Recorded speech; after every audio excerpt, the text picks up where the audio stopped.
Bom dia, Santos! Tudo bem? Como estão vocês nessa quarta-feira? Seja super abençoado o seu dia. Eu sou o Bruno Eu sou a Carol. e esse é o Pod Santo. Mais um dia na sua rotina diária levando a palavra de Deus. Hoje a palavra que nós vamos meditar está em Mateus 20, do 17 ao 28. Completamente cheia de ensinamentos para nós. Mateus 20, do 17 ao 28. E apesar da palavra ter mais de 2000 anos aí, os ensinamentos de Jesus são aplicações diárias e bem atuais para a nossa vida. Vamos lá? Proclamação do Evangelho de Jesus, segundo São Mateus. Glória Glória a a vós, vós, Senhor. Senhor. Enquanto subia para Jerusalém, Jesus tomou consigo os 12 discípulos em particular e, durante a caminhada, disse para eles: Eis que estamos subindo para Jerusalém, e o Filho do Homem vai ser entregue aos chefes dos sacerdotes e aos doutores da lei. E eles o condenarão à morte e o entregarão aos pagãos para zombarem dele, flagelá-lo e crucificá-lo. E no terceiro dia ele ressuscitará. A mãe dos filhos de Zebedeu aproximou-se de Jesus com seus filhos e ajoelhou-se para pedir alguma coisa. Jesus perguntou: O que você quer? Ela respondeu: Promete que meus 2 filhos se sentem, um à tua direita e o outro à tua esquerda, no teu reino. Jesus então disse: Vocês não sabem o que estão pedindo. Por acaso vocês podem beber o cálice que eu vou beber? Eles responderam: Podemos. Então Jesus disse: Vocês vão beber do meu cálice, mas não depende de mim conceder o lugar à minha direita ou esquerda. É meu Pai quem dará esses lugares àqueles para os quais ele mesmo preparou. Quando os outros 10 discípulos ouviram isso, ficaram com raiva dos 2 irmãos. Mas Jesus chamou-os e disse: Vocês sabem, os governadores das nações têm poder sobre elas, e os grandes têm autoridade sobre elas. Entre vocês não deverá ser assim. Quem de vocês quiser ser grande, deve se tornar seu servidor de vocês. E quem de vocês quiser ser o primeiro, deverá tornar-se servo de vocês. Pois o Filho do Homem não veio para ser servido. Ele veio para servir e para dar a sua vida em resgate e favor de muitos. Palavra da salvação. Glória Glória a a vós, vós, Senhor. Senhor. É uma passagem um pouco mais comprida do que nós estamos acostumados a meditar aqui, né? Mas completamente nos ensinamentos, alguns detalhes importantes, né? Jesus ele fala, já começa anunciando qual seria o seu destino, né? Falando do seu sacrifício. E aí eu queria complementar o que São Paulo vem trazer em Filipenses 2. Filipenses 2:7 vem dizer que São Paulo começa falando que Cristo, mesmo sendo filho de Deus com toda a sua autoridade, ele esvaziou-se de si mesmo. Esvaziou-se dessa questão do seu senhorio, né, do seu poder para seguir a vontade de Deus. E no versículo 8 ele vem dizer que ele se fez obediente, né?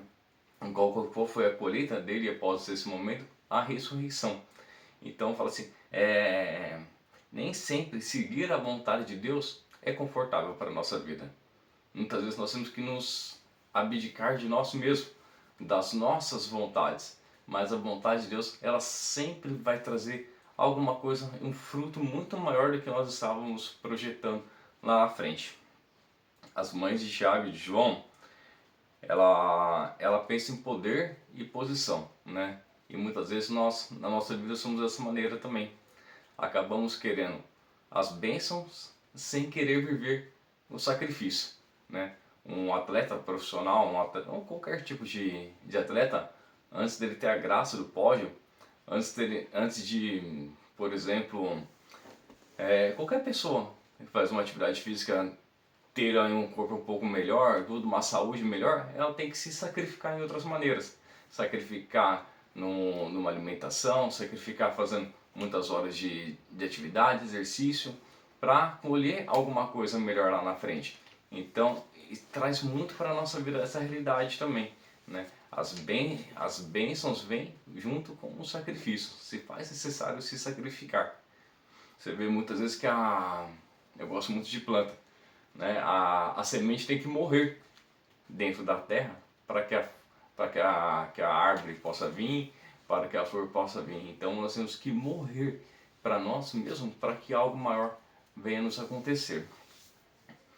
A aplicação, e aí Jesus termina, né, esse evangelho falando do líder servidor, né, quanto que depende, todos nós assumimos uma posição de liderança na nossa vida, seja no trabalho, seja em casa, diante de esposo, esposa, dos filhos, todos nós temos uma posição de liderança e é servir realmente com amor.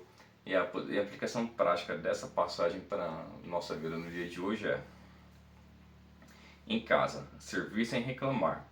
No trabalho, faça além do mínimo. Na igreja, ajude sem buscar reconhecimento. E na vida, escolha humildade em vez de orgulho. A meditação do nosso diário quaresmal se diz da seguinte maneira: Jesus revela que a grandeza do reino passa pela cruz do amor doado. A Quaresma nos ensina a deixar de lado a busca por destaque e a abraçar o caminho do serviço, onde Deus age de forma silenciosa, mas fecunda. O Bruno falou tão correndo, né? Eu tô aqui derretendo de calor, gente.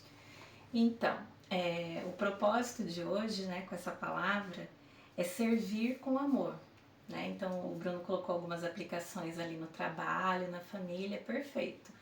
Onde quer que você esteja no dia de hoje e sempre, hoje para começar, né? Que você entenda que a liderança que a gente tanto busca, né, seja no cargo do trabalho, seja dentro da família, né? Há pessoas que têm esse dom já em si.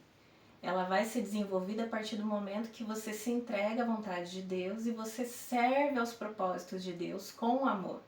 E ser um líder não é mandar. Ser um líder é pegar na mão e ensinar e caminhar junto com a equipe, né? Isso em qualquer lugar, dentro da família, no trabalho, onde quer que você for, dentro da comunidade, da paróquia.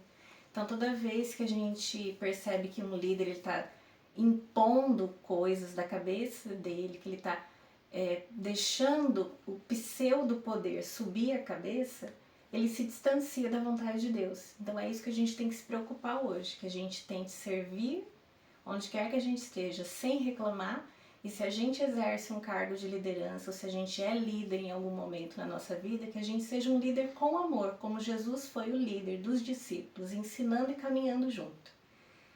E aceitar os limites, aceitar os nossos limites, as nossas limitações, porque nós não somos perfeitos, estamos longe disso, e aceitar os limites dos irmãos também.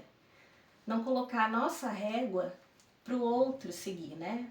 Eu sou assim, então eu quero que todos sejam. Não, não tem como. E confiar em Deus, né? Porque a gente devia fazer isso todo dia, mas é difícil. É difícil porque a nossa mentalidade humana, ela nos leva a duvidar, nos leva a questionar: Senhor, por que eu tô assim no trabalho? Por que aconteceu isso? Por que eu perdi o emprego? Por que eu perdi tal cargo? Por que eu briguei com tal pessoa? Por que na minha família as coisas acontecem de tal forma? Enfim, que a gente não reclame hoje, que a gente sirva, principalmente servindo ao propósito de Deus, que a gente faça tudo que a gente fizer da menor coisa maior para Deus e que a gente confie que Ele sabe de todas as coisas. Tem um detalhezinho nessa passagem que nós não comentamos, né? Que foi que os outros 10, ao ouvirem aquela situação, ficaram com raiva, né? Quantas vezes nós passamos por situações que vemos alguma coisa assim, seja com o companheiro de trabalho, às vezes, né, ficamos com raiva daquela situação, né, mas você pode ver que se você perseverar ali, Deus vai te dar a graça, vai dar a bênção que você sempre está buscando, tá? Então, assim, um grande dia para você, que Deus abençoe, rumo nessa jornada quaresmal e Salve Maria!